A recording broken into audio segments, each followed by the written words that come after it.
Next we are talking depreciation on assets. So like we know that in every business,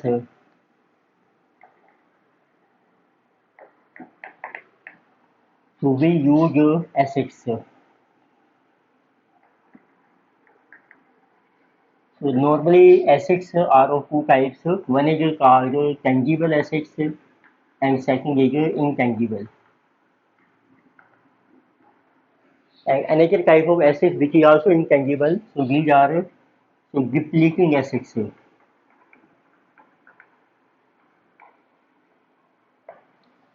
it means we can say assets are of three types. Let us see what are those assets. Number one, we have written tangible. So tangible assets are also called as property, plant and equipment. Property, plant and equipment. And generally they are also called as PPE. Property में जैसे buildings आ जाती हैं, plant and equipment में plant and machinery आ जाएगी, as well as equipment में जो आपके office equipment है, फर्नीचर है, फिक्सचर्स हैं, वो भी सब इसमें कवर होते हैं। तो अब ये जो भी एसेट्स होते हैं आप आपको बिजनेस में यूज करते हैं। तो सेकंड है आपकी इनटेंजिबल। तो इनटेंजिबल में आपको मिलती हैं लाइक गुडविल है,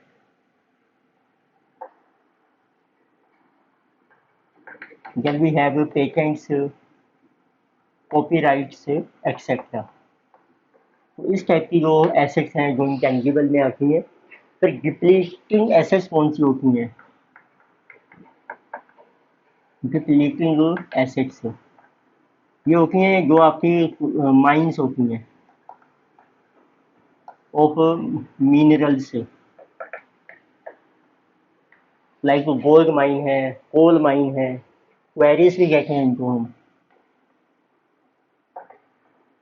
तो वैसे डिप्लीटिंग एसेट्स भी आपकी इंटेंजिबल होती हैं, पर हमने यहाँ इसको एक नई कैटेगरी बना दी है। उसका रीजन है जब आप एसेट्स को बिजनेस में यूज करती हैं तो एसेट्स की वैल्यू भी रिड्यूस होती है उसको बिजनेस में यूज करने से। तो वो भी आपका एक तरीके का एक्सपेंस माना जाता है, उसको हम कहते हैं depreciation. It means basic term है आपकी when assets are used in business. जब आप इसको बिजनेस में यूज करते हैं means for business activity, so their value is reduce. तो उनकी जो वैल्यू है वो रिड्यूस हो जाती है, इज रिड्यूस। तो इट मीन्स जो वैल्यू रिड्यूस हो रही है तो एक तरीके से ये भी लॉस हो रहा है। तो जिसे जो जो रिडक्शन है, जिसे जो लॉस ऑफ एसेट वैल्यू। अब क्योंकि एसेट बिजनेस में यूज हो रही है तो ये जो लॉस है एसेट का ये भी आपका एक्सपेंस माना जाएगा बिजनेस का। तो this loss of asset value it is treated as business expense.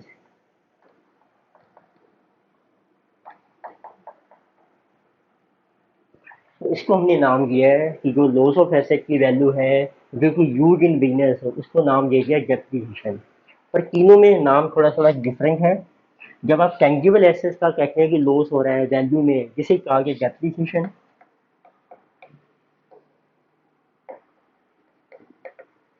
और जो सेकंड इनटेंजिबल एसेट्स में जब लॉस होता है उसको हम कहते हैं अमोर्टाइजेशन।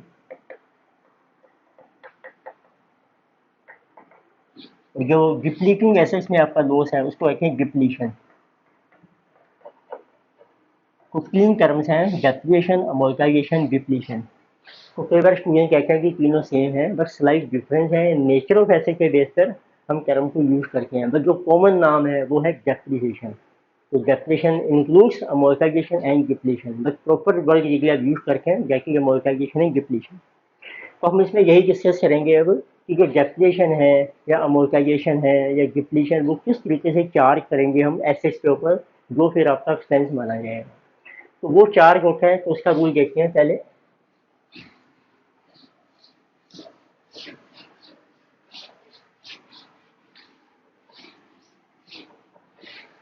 तो बेसिक रूल ये है कि हम कहते हैं डेप्रिसिएशन इज टू चार्ज जो ऑन डेप्रिशिएबल अमाउंट एक हम अमाउंट कैलकुलेट करते हैं जिसका नाम है डेप्रिशिएबल अमाउंट ऑफ एसेट। अब डेप्रिशिएबल अमाउंट क्या होता है, कितना अमाउंट आपने डेप्रिशिएट करना है over the life of asset. Depreciable amount होता है आपका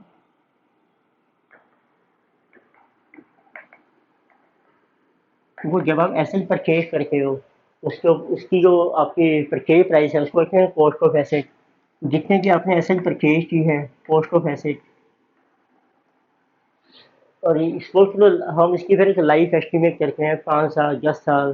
तो 5 साल के बाद आप एसेट को बेच भी सकते हो, मार्केट में कुछ वैल्यू मिलेगी, उसका नाम होता है स्क्रैप वैल्यू। तो cost of asset minus scrap value which is realisable, जो आपको रियलाइज हो सकती है at end of its life. जब एसेट की लाइफ ओवर हो जाएगी इसको सैल्वेज वैल्यू भी कहते हैं। सैल्वेज वैल्यू, सैल्वेज और इट कॉल्ड स्क्रैप। तो इट मीन्स फॉर एग्जांपल आपने 1 लाख की एसेट परचेज की और आपको लगता है कि जब इसकी लाइफ ओवर हो जाएगी फिर भी ये आपकी 10,000 में सेल हो जाएगी, तो इसका मतलब है 90,000 का आपको लॉस हो जाएगा ओवर इस लाइफ। तो 90,000 एक तरीके से आपका लॉस मतलब वो डेप्रिसिएशन है जो आपने चार्ज करनी है ओवर द लाइफ, उसको नाम दिया हमने डेप्रिशिएबल अमाउंट ऑफ एसेट। तो इस अमाउंट को हमने अब जो है हर साल चार्ज करना होता है। तो इसमें डेप्रिसिएशन का मीनिंग क्या है, अब तो डेप्रिसिएशन इज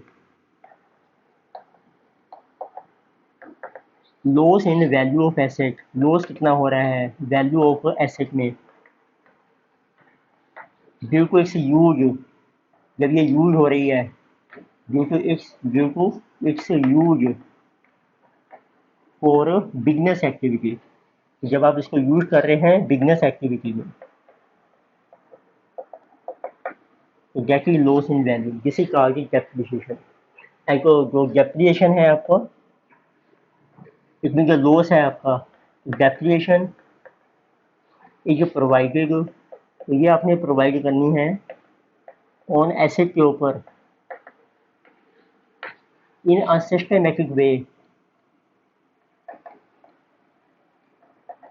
तो सिस्टमैटिक वे में over the life of asset.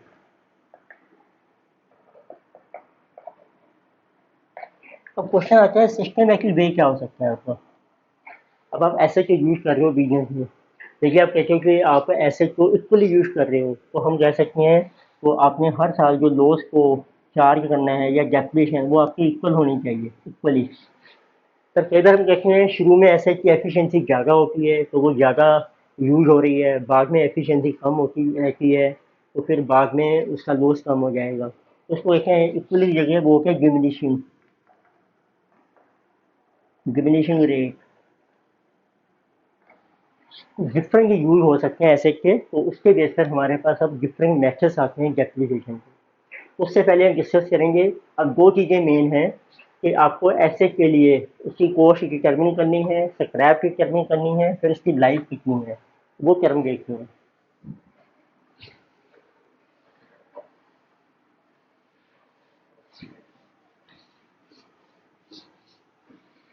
तो इनको हम कहते हैं कि ये आपके हैं फैक्टर्स हैं जो अफेक्ट करते हैं डेप्रिसिएशन को, अफेक्टिंग जो डेप्रिसिएशन। इसमें 3 फैक्टर्स आते हैं। नंबर 1 आता है आपका कॉस्ट ऑफ एसेट, एसेट की कॉस्ट क्या है आपकी, उसमें हम कंसीडर करते हैं जो भी इसकी परचेज प्राइस है प्लस जो भी आपके एक्सपेंसेस हो रहे हैं ऑन परचेज के टाइम, एक्सपेंसेस ऑन परचेज, जैसे आप फ्रेट पे करते हैं, कैरेज एक्सपेंसेस हैं, लोडिंग अनलोडिंग जितने भी टैक्सीज आपके लगते हैं, और प्लस परचेज के एक्सपेंसेस हैं, प्लस इंस्टॉलेशन। फिर कई बार आपको एसेट को इंस्टॉल करना पड़ता है फैक्ट्री में या ऑफिस में, इंस्टॉलेशन एक्सपेंसेस, जैसे एसी को आप इंस्टॉल करके हैं ऑफिस में। और कई बार आपको लोन भी लेना पड़ता है एसेट के लिए, और प्लस उसका जो इंटरेस्ट बनता है, interest on loan which is taken to buy asset. उस केस में जब आपके इधर होता है जो बड़े बड़े प्लांट्स होते हैं तो उनको हम जब इंस्टॉल करते हैं उसमें कुछ टाइम लग जाता है, 3 महीने, 6 महीने, 1 साल भी लग जाता है, तो उस पीरियड का जो इंटरेस्ट है वो भी हम ऐसे की कोस्ट में ऐड कर देते हैं, उसको कहते हैं कैपिटलाइजेशन होगी, ये सारे एक्सपेंसिव कैपिटलाइज हो रहे हैं। तो interest on loan taken to buy asset till, तो उस टाइम तक का इंटरेस्ट लेना है आपने till asset is ready to use, जब तक आपकी एसेट रेडी नहीं हो जाती है यूज के लिए। तो इस कॉस्ट ऑफ एसेट को हम ये भी कहते हैं कैपिटलाइज्ड कॉस्ट, क्योंकि एसेट जो है कैपिटल एसेट होती है। अब इस कॉस्ट के ऊपर आपको डेप्रिसिएशन चार्ज करनी होती है। तो सेकंड आता है फिर आपका लाइफ। तो लाइफ हम देखते हैं एस्टिमेटेड यूजफुल लाइफ क्या होगी एसेट की, जिसमें देखिए estimated useful life of asset. ये आपको दी होती है नॉर्मली क्वेश्चन में, जैसे 3 ईयर हो सकती है, 5 ईयर, 10 ईयर एक्सेट्रा, कुछ भी हो सकती है। फिर आपको जब एसेट की लाइफ ओवर हो जाती है, उस टाइम आप देखिए एसेट को सेल करके हैं, उसकी स्क्रैप कितनी मिलेगी। स्क्रैप होती है estimated salvage value, estimated salvage value of asset, जो आपको रियलाइज हो सकती है, realisable at end of its life, तो जब इसकी लाइफ ओवर हो जाएगी। तो 3 चीज़ें हैं किसके बेस पर आपकी डेप्रिसिएशन डिपेंड करती है। तो अब देखें डेप्रिसिएशन को कैलकुलेट करने के हमारे मेथड्स कौन से हैं। ये हमने डिस्कस किया था फैक्टर्स, ये बेसिक टर्म्स थी। मेन तो हमारा ऑब्जेक्टिव यही है कि एसेट की डेप्रिसिएशन को कैलकुलेट करने के मेथड्स क्या हैं। तो मेथड्स ऑफ चार्जिंग डेप्रिसिएशन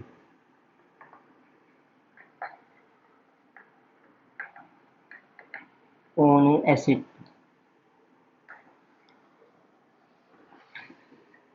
तो नंबर 1 मेथड है जी आपका स्ट्रेट लाइन मेथड।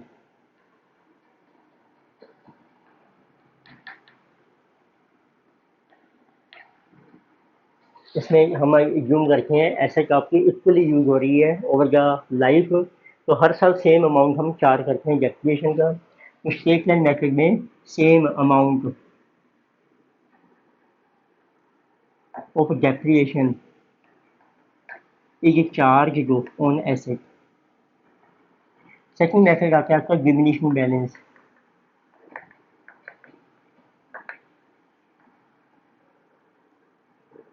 इसमें हम यूं करते हैं, बिगनिंग में एसेट की एफिशिएंसी ज़्यादा है तो हमें समझो ज़्यादा लॉस होगा, ज़्यादा यूज हो रही है, और लेकर ऑन उसकी एफिशिएंसी रिड्यूस होती रहती है जैसे जैसे पुरानी होती है, तो डिमिनिशिंग रेट पर तो डेप्रिसिएशन चार्ज होती है। डेप्रिसिएशन इज चार्ज, डिमिनिशिंग होता है घटते हुए क्रम में, reducing balance, depreciation is charge on reducing balance. फिर एक आता है आपका सम ऑफ ईयर से डिजिट मेथड।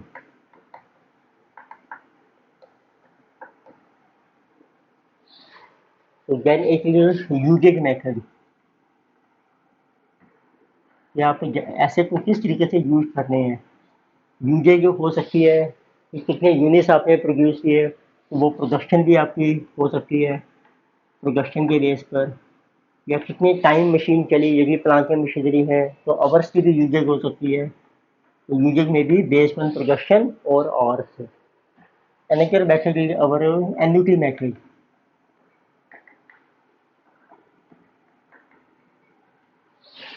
एन्युटी मेथड में हम इंटरेस्ट कॉस्ट भी कंसीडर करते हैं, क्योंकि जो आपकी मनी इन्वेस्ट हो रही है एसेट में वो भी देखनी है। और एक और मेथड है फिर आपका सिंकिंग फंड मेथड।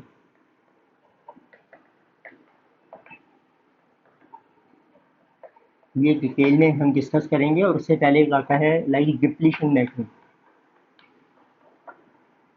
ये अप्लाई होता है डिप्लीटिंग जो एसेट्स है, आपकी क्वेरीज है, माइंस है। तो ये फिर डिफरेंट मेथड्स। तो उससे पहले देखते हैं अब आपकी अकाउंटिंग एंट्रीज क्या क्या होती हैं, राइट। डिप्लीशन को कैलकुलेट करने से पहले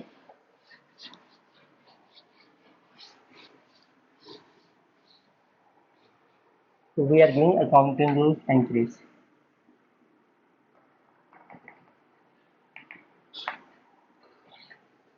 तो वो फर्स्ट है, आपने एसेट को परचेज किया, एसेट की परचेज, जो भी कॉस्ट ऑफ एसेट है उसकी एंट्री हो जाएगी, asset account debited to bank account.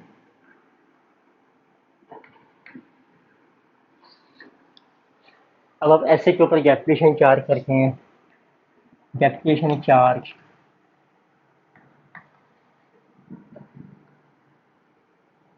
To asset, इसमें हम एंट्री कर रखे हैं नॉर्मल डेप्रिसिएशन अकाउंट डेबिटेड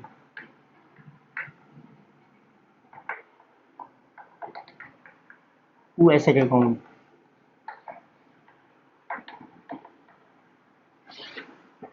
फिर आपकी डेप्रिसिएशन जो है वो एक्सपेंस मानी जाती है, डेप्रिसिएशन इज योर एक्सपेंस।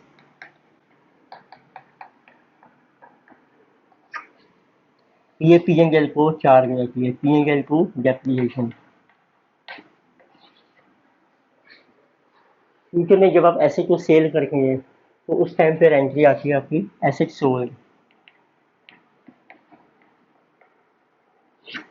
तो पहले आपको उसकी, अब जब एसेट की कॉस्ट में से डेप्रिसिएशन हम माइनस कर रखे हैं, उसका नाम है डब्ल्यूबीवी ऑफ एसेट। तो पहले आपको डिटरमिन करनी है गेट, उसमें कहते हैं written down value of asset on date of sale, जिस डेट को सेल हो रही है। कैपिटल कॉस्ट कितनी थी आपकी, minus depreciation up to date of sale, जो आपने अब तक चार्ज किया है इसके ऊपर, डेट ऑफ सेल। अब आपने ऐसे सेल करिए, आपको कैश मिल जाएगा, sale price, bank account debited to asset account. तो यहाँ पर हम लेंगे एसेट की डब्ल्यूबीबी कितनी है बुक्स में, as on date of sale. Sale price ज़्यादा है तो प्रॉफिट हो जाएगा आपका, जिसे प्रॉफिट ऑन सेल, इसको पी&एल में डाल देते हैं, ये आपकी इनकम है। लेकिन सेल प्राइस कम है तो लॉस हो जाएगा आपको, लॉस में सेल, ये पी&एल में डेबिट हो जाएगा। तो इस तरीके से फिर आप एसेट अकाउंट बना सकते हैं और एक डेप्रिसिएशन अकाउंट, जैसे नॉर्मली लोग पूछते हैं। उसका परफॉर्मा देखते हैं इसमें क्या बनेगा हम आपका। तो ये हमने किया है कि इसको हम कहते हैं एक तरीके से डब्ल्यूबीबी मेथड, जो काउंटिंग एंट्रीज कर रहे हैं। इट मीन्स जो डेप्रिसिएशन है वो एसेट में चार्ज हो रही है, एसेट की जो अकाउंट का बैलेंस है वो डब्ल्यूबीबी पर आएगा आपका।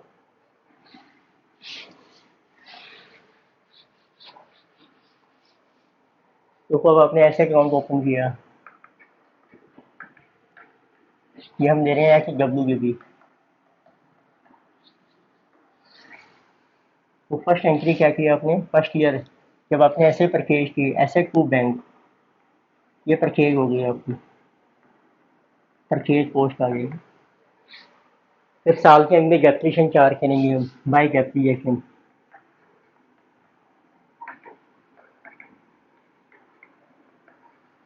अब कॉस्ट में से ये कॉस्ट आ जाएगी, कॉस्ट में से डेप्रिसिएशन लेस थी, इसको लिखेंगे by balance Sidhi carry down. तो ये डब्ल्यूबीबी रहेगी ऐसे की आपकी अकाउंट में, ये इक्वल हो जाएगी। नेक्स्ट ईयर आ जाएगा तो वो बैलेंस आपका कैरी डाउन हो जाएगा by two balance broke down. फिर आप लोग को नई ऐसे परचेज की इस साल, टू बैंक परचेज, फिर डेप्रिसिएशन चार्ज होगी आपकी बाय डेप्रिसिएशन। फिर सपोज कर लो एक पुरानी ऐसे जो लास्ट ईयर परचेज की वो सेल करिए, उसकी डेप्रिसिएशन चार्ज कर दो up to date of sale. अब जब सेल करोगे बाय बैंक, सेल प्राइस, देखिए सेल प्राइस आपका कम है डब्ल्यूबीबी से तो आपका लॉस आ जाएगा, हम लिखेंगे by loss on sale of asset, ये आपका चला जाएगा पी&एल में। तो एक तरीके से ये जो टोटल है ये आपकी डब्ल्यूबीबी बन जाएगी ऑफ एसेट सोल्ड, जो आपने सेल की है उसकी डेप्रिसिएशन चार्ज करके बाकी बैलेंस रह जाएगा। ऐसे की प्रॉफिट का क्वेश्चन आ जाएगा, टू प्रॉफिट ऑन सेल।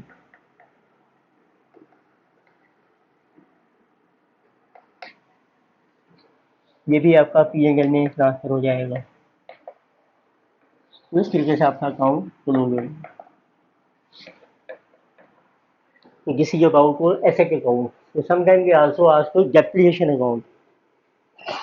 उसकी देखते हैं क्या एंट्रीज होंगी। डेप्रिसिएशन अकाउंट,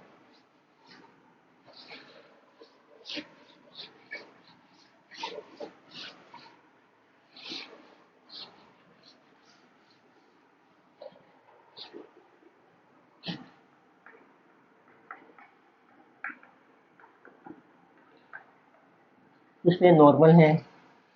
आप साल के एंड में डेप्रिसिएशन चार्ज करके एंट्री है डेप्रिसिएशन टू एसेट अकाउंट। फिर ये आपका एक्सपेंस माना जाएगा, हम पीएनएल में ट्रांसफर कर देंगे इसको बाय पीएनएल अकाउंट। ये आपका अकाउंट क्लोज। नेक्स्ट ईयर फिर आप डेप्रिसिएशन चार्ज करोगे to asset account and this is also transfer to PNL by PNL account. उस तरीके से आपका डेप्रिसिएशन अकाउंट चलता रहेगा ईयर बाय ईयर। जितनी डेप्रिसिएशन है वो सारी पीएनएल में जा रही है एक्सपेंस है। तो अब देखते हैं मेथड्स में। फर्स्ट मेथड है आपका straight line method. Straight line method, इसमें हर साल आपको सेम डेप्रिसिएशन चार्ज करनी है। जो डेप्रिशिएबल अमाउंट है एसेट का, डेप्रिशिएबल अमाउंट ऑफ एसेट, तो ये जो इसको कहते हैं, इसके ऊपर हमने डेप्रिसिएशन प्रोवाइड करनी है, उसको कहते हैं रिटर्न ऑफ। इक्वली उसको आपने इक्वली राउट ऑफ करना है over life of asset. Return of का मतलब होता है कि ये डेप्रिसिएशन आपकी पीएनएल में डेबिट हो जाएगी। Return of means debited to PNL. तो मीन्स आपका फार्मूला क्या बनता है, डेप्रिसिएशन कितनी आएगी आपकी पर एनम। इसको कहते हैं सी माने एस अपॉन एन। सी क्या है आपकी कॉस्ट ऑफ एसेट है, एस है आपकी एस्टिमेटेड स्क्रैप। ये हमारा एस्टिमेट होता है कि आपको एट एंड में कितनी स्क्रैप मिलेगी, सैलरी वैल्यू। एन भी हमारा एस्टिमेट होता है, एस्टिमेटेड लाइफ कितनी है एसेट की, estimated life of asset useful life. अब फॉर एग्जांपल चलो देखते हैं, लेटे से तो 1 लाख की कॉस्ट है ऐसे की, आपको स्क्रैप है 10,000 की, लाइफ है आपकी 5 साल की, तो डेप्रिसिएशन आ जाएगी आपकी 18,000 पर एनम। तो हर साल सेम डेप्रिसिएशन चार्ज होती है, डेप्रिशिएबल अमाउंट होता है इक्वली। इसका मतलब है कि हर साल डेप्रिसिएशन सेम आएगी। सेकंड मेथड है किसी अवर एक डिमिनिशिंग बैलेंस मेथड।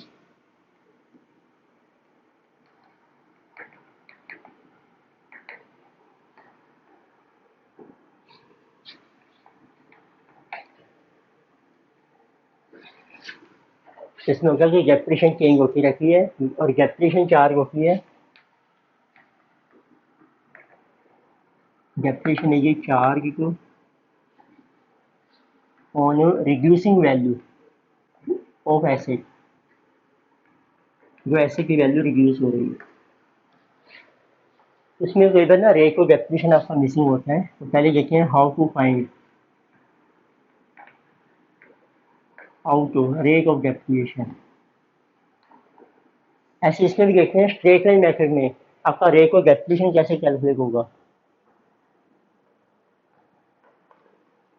ये लेते हैं डेप्रिसिएशन जो आपने कैलकुलेट की है पर एनम, इसको इसमें रेट निकालते हैं कॉस्ट के बेस पे, कॉस्ट को वैसे इंटू होंगे। जैसे इसमें 18,000 है आपकी, अब आपने डिवाइड करना है कॉस्ट से 1 लाख के ऊपर इंटू 100, तो 18% का आपका रेट आ जाएगा। तो 18% हम अप्लाई करेंगे 1 लाख के ऊपर, तो 18,000 डेप्रिसिएशन बन जाएगी, हर साल सेम रह जाएगी। पर इसमें क्या है, डेप्रिसिएशन चार्ज हो रही है रिड्यूसिंग वैल्यू के ऊपर। लेकिन टाइम वैल्यू का देखें, देखो आपका 0 टाइम पीरियड है, आज आपने ऐसे खरीदी, ऐसे की कॉस्ट आ गई आपके पास, फिर इसका जो डेप्रिएशन का रेट है लेके से वो आर है रेट ऑफ डेप्रिएशन। तो डेप्रिशिएट होते होते जब इसकी लाइफ ओवर हो जाएगी, ये लाइफ है, ऐसे की वैल्यू बच जाएगी स्क्रैप रेट की। इसमें डेप्रिशिएशन इस तरीके से चार्ज करके हैं वो रेट निकालना पड़ता है कि डेप्रिशिएशन लेस करके जो लाइफ के आएंगे उसकी स्क्रैप बच जाए आपकी बुक्स में। तो एग्जाम्पल रखे हैं पहले, तो कैसे डेप्रिशिएशन कैलकुलेट होगी, इसका रेट भी देखते हैं। देखो कॉस्ट ऑफ एसेट है आपकी 1,00,000, स्क्रैप आपने एस्टिमेट की 10,000, लाइफ एस्टिमेट की हमने 5,000, तो आपको रेट ऑफ डेप्रिशिएशन मिसिंग है। अब आप अप्लाई कीजिए फार्मूला, जो स्क्रैप है जैट इज इक्वल टू, इसका फार्मूला बनता है scrap is equal to cost into 1 minus rate of depreciation power N. Time value में होता है, उसमें इंटरेस्ट ऐड होता है, डेप्रिशिएशन को माइनस करके गए, तो ये कॉस्ट है उसमें से डेप्रिशिएशन माइनस हो रही है, इतने टाइम की बच जाएगी स्क्रैप। तो पुट करते हैं, स्क्रैप है जो को 10,000, कॉस्ट है 1,00,000, रेट मिसिंग है आपका, लाइफ है 5 साल की। तो 1,00,000 विल गो हेयर 0.10, तो 1 minus R raise to power 5। Hit and trial चलाना है आपने, तो हिट एंड ट्रायल में लेट आर यूज कीजिए। तो आर आप कुछ भी ले सकते हैं, जैसे अप्रोक्सीमेटली कितनी डेप्रिशिएशन आ रही है आपकी, स्टेटमेंट से 18,000 आ रही है, तो 18,000 तो अराउंड 20% से आप स्टार्ट कर दिए, लेट रेट ऑफ डेप्रिशिएशन 20%। तो लेफ्ट साइड की इसकी वैल्यू आ जाएगी, तो देखो 1 माइनस 0.20 रेज टू पावर 5 का मतलब है 0.8 रेज टू पावर 5। इसको आपने इसके इक्वल करना है 0.10 के, तो 0.8234 जिसे 0.327 है, काफ़ी ज़्यादा है। थोड़ा सा और बढ़ाते हैं रेट लेटेस्ट के 30%, तो इसके ऊपर आ जाएगी 0.7 रेट टू पावर 5, 2345 0.168। तो लेते हैं लेटेस्ट के 35 ले सकते हैं, 0.65 रेट टू पावर 5, 2345 0.116। देखो उसके नियर आ गए हैं, 0.1 के 1 आ गया है। लेटेस्ट आई 38%, तो 0.62 रेट टू पावर 5, 0.62 2345 0.0916। अब ये दो वैल्यूज आ गई हैं, एक हायर है एक लोअर है, उसमें आप इंटरपोलेट कर लेंगे तो आपका रेट ऑफ डेप्रिएशन आ गया।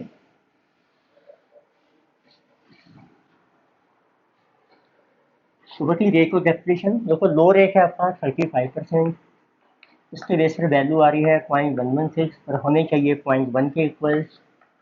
नीचे दोनों वैल्यूज में डिफरेंस 0.116 माइनस 0.0916 इनको इन दोनों का डिफरेंस 38 माइनस 35,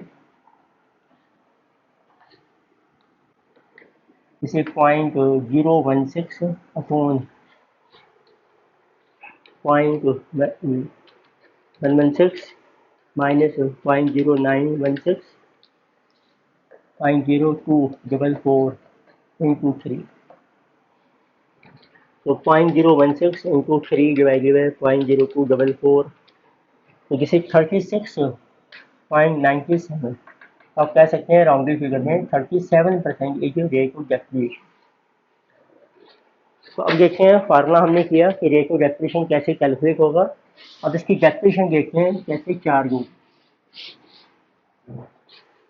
तो वो ईयर 1, तो आपको लिखना है what is the cost of asset, ये है आपकी 1,00,000 डेप्रिसिएशन। अब हम चार्ज करेंगे 1,00,000 के ऊपर 37%, 37,000 पहले साल।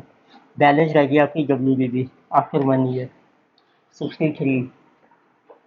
फिर ईयर 2 में अब आपकी डेप्रिसिएशन चार्ज होगी इसके ऊपर 63 के ऊपर इंटू 37%, इसका नाम है डिमिनिशिंग बैलेंस मेथड। तो 63,000 इंटू 37% 23,310 बैलेंस रहेगी आपकी WBB आफ्टर 2 ईयर, जैसे 39,690 फिर ईयर 3 में आपने डेप्रिसिएशन चार्ज की, वो इसके ऊपर चार्ज होगी आपकी 39,690 इंटू 37%। तो इस तरीके से लेस करके करके 10,000 बच जाएगी आपकी जो स्क्रैप थी। तो वेरीफाई कर रहा हूँ मैं, इसके ऊपर 37%, जिसे जो 14,685, तो बैलेंस आप देखिए आपके आगे WBB आफ्टर 3 ईयर 25,000, यानी कि ईयर 4। फिर आप डेप्रिसिएशन चार्ज करेंगे 37% इसके ऊपर 2505 इंटू 37%, जैसे कि 9252, बैलेंस 15,753। ये आपकी WBB आ गई आफ्टर 4 ईयर। ईयर 5 आपकी डेप्रिसिएशन चार्ज हो जाएगी at the rate of 37% into 37%, जिसे जो 5829, तो आपकी बैलेंस आ जाएगी WBB after 5। How much is this? देखो 15,753 माइनस 5829, ये रहेगी आपकी 9924। तो नॉर्मली हम क्या करते हैं, अब स्क्रैप रखनी है आपने 10,000, इसको रखो 10,000 होनी चाहिए, तो बाकी जो बैलेंस है वो आपकी डेप्रिसिएशन बन जाएगी 5,753। क्योंकि राउंडिंग नेक्स्ट चलता है, हमने इसको थोड़ा सा राउंड ऑफ कर दिया था 36.97 टू 37%। देखा सेकंड मेथड। अब ये देखते हैं यूजेज मेथड।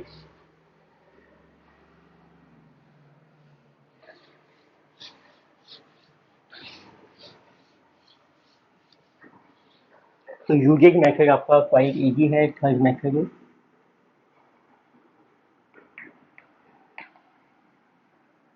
जैसे पहला केस लेते हैं हम ऑर्स बेस्ड मेथड। नॉर्मली ये अप्लाई होता है in case of plant and machinery में। फॉर एग्जाम्पल अब आपको दिया cost of plant and machinery 1 lakh, तो life is given to be 3 year, scrap is given to be 10,000। फिर आपको दिए हैं ओवर ईयर 3 सालों में कितनी आवर्स चलती है मशीन आपकी, ईयर 1 2 एंड 3, और से यूटिलाइज, जो आपके आवर्स यूटिलाइज हो रहे हैं वो आपने देखना है। इसको जो फर्स्ट ईयर में आवर्स चल रही हैं 15,000, देन इट इज अगेन 15,000, और let us write this is 12,000 15 and then it is 18,000। तो टोटल आवर्स चले आपके 45,000। तो आप डेप्रिसिएशन निकाल लीजिए। पहले हम निकालेंगे इसमें डेप्रिसिएशन पर आवर। तो डेप्रिशिएबल अमाउंट है आपका 1,00,000, स्क्रैप है 10,000 की, डिवाइडेड बाय एस्टिमेटेड अब आवर्स कितने हैं आपके टोटल 45,000। तो आपकी 2 रुपये आ गई डेप्रिसिएशन पर आवर। तो इसको इनको 2 कर लीजिए, तो आपकी डेप्रिसिएशन आ जाएगी पर एनम 24,000 पहले साल चार्ज करेंगे हम, 30,000, 36,000। देखो ये जितने आवर्स यूज हो रहे हैं उसके बेस से आपकी डेप्रिसिएशन चार्ज होगी। एक और केस लेते हैं। तो इसमें भी प्रोडक्शन यूनिट्स मेथड सेकंड हो सकता है, प्रोडक्शन के यूनिट्स।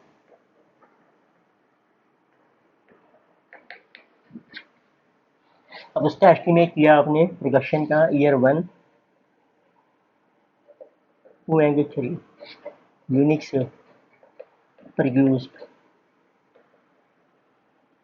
सपोज आपकी प्रोडक्शन हो रही है जैसे फर्स्ट ईयर में, तो जिसमें नहीं जबर 1,000 यूनिट्स, फिर हो रही हैं आपके, या फर्स्ट ईयर में है suppose 2,000, then it is 1,500 and then it is 1,000। Efficiency ज़्यादा है तो पहले से ज़्यादा प्रोडक्शन है, फिर स्लाइटली कम है, फिर आपने रिड्यूस कर दी, एफिशिएंसी कम होती जा रही है ऐसे। तो टोटल जितनी प्रोडक्शन होगी आपकी 4,500। इसमें भी आप कैलकुलेट कीजिएगा कि डेप्रिसिएशन यहाँ लेंगे पर यूनिट, फार्मा सेम है। डेप्रिशिएबल अमाउंट को अब प्रोडक्शन के यूनिट से डिवाइड कीजिए, तो 1 लाख माइनस 10,000, तो एक्सपेक्टेड प्रोडक्शन के यूनिट्स हैं आपके 4,500 यूनिट्स। डेप्रिसिएशन आ गई आपकी 20 पर यूनिट और आपको डेप्रिसिएशन चार्ज कर दी गई, this will be depreciation per annum. This is 40,000 into 20 into 20, this is 30,000 and 20,000। तो फिर देखो आपका 90,000 जो डेप्रिशिएबल अमाउंट है वो आपका राइट ऑफ हो गया है थ्रू डेप्रिसिएशन। ये हमने 3 मेथड डिस्कस किए, basically straight line, diminishing value, usage method. तो नेक्स्ट लेक्चर में हम डिस्कस करेंगे जो फर्दर मेथड है, एनयूटी मेथड है, सीटीवी मेथड, एक्सेट्रा।